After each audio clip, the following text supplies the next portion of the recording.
Hey y'all.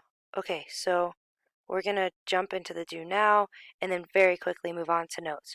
So do this one, this is a continuous function, so you're allowed to substitute. So you're gonna substitute -2 in, and you'll get -2 cubed plus 3 times -2 squared minus 4 times -2 plus 5.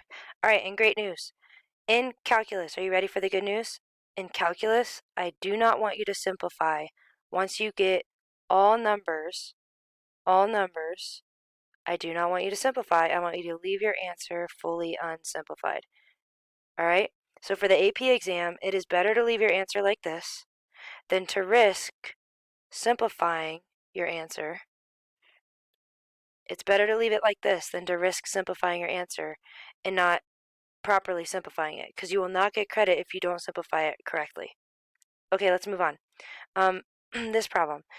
We need to simplify the function because this actually will create a denominator of 0 when we plug in -4. So first we need to factor and then simplify. The way we're going to factor is by the box. So we need to multiply to a times c, so multiply to 2 times -4, which is -8, add to +7. What numbers multiply to -8 and +7? We have -1 and 8. Those multiply to -8 and add to +7. And we're going to put x's on both of them. Then we need to put this first term, 2x squared here, put the last term, -4 here, and then I pull out a GCF. So this has x in common. Oh, wow. -1x. Okay, there we go. I don't know why that disappeared. That has x in common. This has 2x. This has 4, and this has -1. So you should have gotten this thing is equal to the limit as x approaches -4 of, on top we have 2x minus 1, on bottom we have x plus 4 over, and then we need to factor this thing. I could quickly factor that one. We have x minus 5 and then x plus 4. Okay, so now that we've factored, we can simplify by crossing out. We get equals the limit as x approaches -4 of 2x minus 1 over x minus 5. All right, now when we plug in -4, we will not get any issues. So let's go ahead and substitute. So you factor, simplify, substitute. You plug in -4.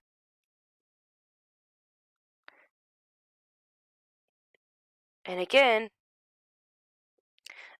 we are going to leave it fully unsimplified. So in your notebook, you should be checking, did you get this before you tried to simplify? Because this is your correct answer. Okay, we're going to move on to notes. We are doing the squeeze theorem and methods of solving limits. So let me go up to that. Here's your title, the squeeze theorem and methods for solving limits. All right, we're actually going to do really fast notes today. And the biggest thing we're going to learn is the squeeze theorem. So this is like a really wordy version of the squeeze theorem. I have it in your notes just so that you can like look back at it, read it if you want. But I'm going to summarize all this stuff into a way simpler form. So let's go ahead and do that. What I want you to do in your notebooks is sketch this. Sketch this really quick. When I say sketch, I mean draw it really fast. So draw this picture really fast, draw this graph really fast. Make sure you label your functions. Okay, and now what we're going to do is write the squeeze theorem. So, squeeze, oops, I think there's an E here. Yep, theorem. Ready? You should have drawn the picture. Now we're writing the squeeze theorem. Okay, so we're going to say, let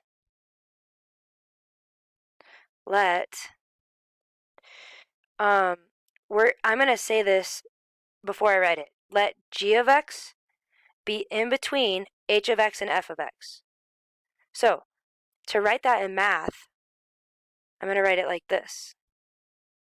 Actually, let me start. Oh, sorry. I'm going to start with f.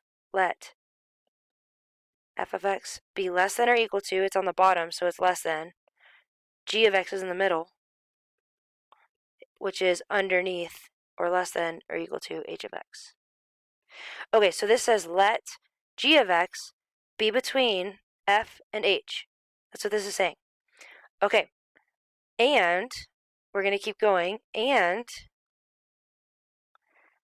the limit as x approaches c, here's c, the x value c, the limit as x approaches c of f of x equals L, and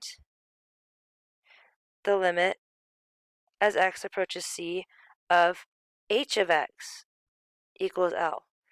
Here's L. Remember, limits are your height or your y value. Okay, so we're saying the limit of f as x approaches c is L. Yep, that's true. The limit of h as x approaches c is L. Yep, that's true.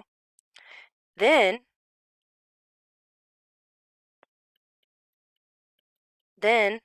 since g of x is in between, b slash w means between f of x and h of x, what has to be true? The limit, so comma, the limit as x approaches c of g of x, that middle function, also has to be L. So all this theorem is saying is, if you have a function that is squeezed, Squeeze theorem, if you have a function that is squeezed in between two other functions, and the limit of the two functions that are on the outside are the same number, L, they're both L, the outside function limits are L, then that means the function that's squeezed, its limit at that x value also has to be L. Okay, so now let's use the squeeze theorem to solve a problem, and that'll be our notes for today. Cool. Hopefully you got all that down. So here we go.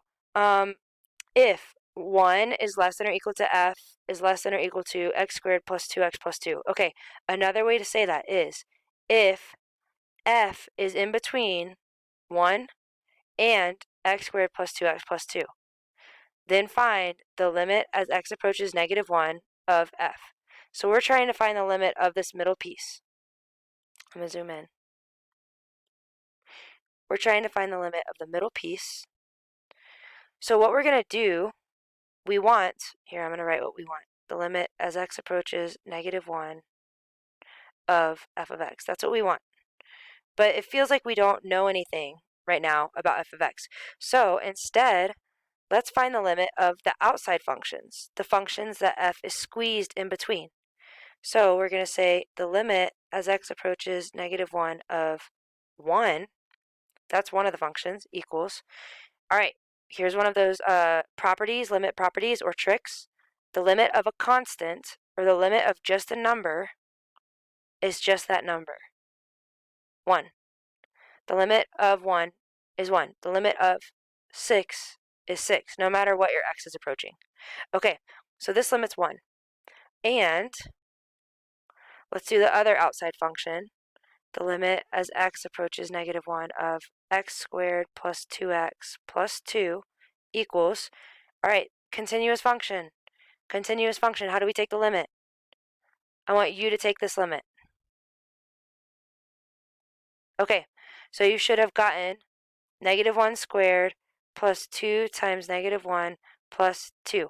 I told y'all you don't have to simplify, but we actually kind of need to know this limit, so I want you to simplify all the way for this one. This is positive 1 minus 2, that's negative 1, plus 2, that equals 1. So the limit as x approaches negative 1 of this function, the other outside function, equals 1. Cool. So here's the thing. The limit of both of our outside functions,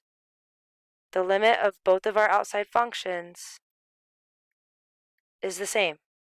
It's equal to 1. These limits equal 1. So, we're going to say so, since f is between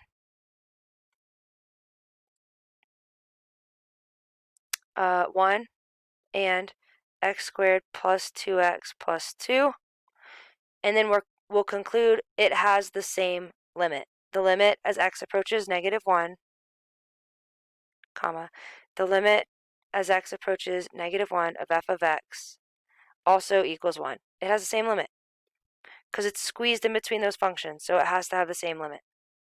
All right, that's notes for today, y'all. Cool. So now we're going to do some practice problems together, and they're going to be kind of like review. Be prepared to practice and also to be called on.